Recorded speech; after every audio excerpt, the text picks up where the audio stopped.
টাঙ্গাইলের কালিহাতী উপজেলায় ট্রেনে কাটা পড়ে নারী শিশু সহ 5 জনের মৃত্যু হয়েছে। শুক্রবার রাত 7:45টার দিকে ধলাটেঙ্গর এলাকায় টাঙ্গাইল যমুনা সেতু পূর্ব রেল লাইনে এই মর্মান্তিক দুর্ঘটনা ঘটে। নিহতরা হলেন সুলতান মাহমুদ, দোলা, নার্গিস, রিপা ও নীরব।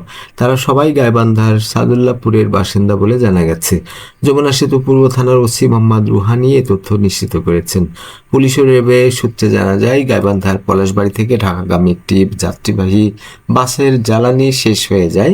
এরপর কয়েকজন যাত্রী বাস থেকে নেমে ঢাকা টাঙ্গাইল যমুনা সেতু মহাসড়কের পাশের রেল লাইনে বসেছিলেন। ঠিক সেই সময় ঢাকা থেকে সিরাজগঞ্জগামী একটি ট্রেন তাদের উপর দিয়ে চলে যায়। ঘটনাস্থলে 5 জনের মৃত্যু হয়। নিহতদের মধ্যে 3 জন নারী, একটি শিশু এবং একজন পুরুষ রয়েছেন। এই দুর্ঘটনা এলাকায় গভীর শোকের সৃষ্টি করেছে। একটি বাসের জ্বালানি ফুরিয়ে যাওয়া, তারপর যাত্রীদের রেললাইনে বসে থাকার মুহূর্তের মধ্যে এমন ভয়াবহ মৃত্যু, পুরো ঘটনায় খুবই হৃদয় বিদারক। এই ঘটনায় আবারও রেললাইন ও মহাসড়কের পাশের নিরাপত্তা নিয়ে প্রশ্ন উঠেছে।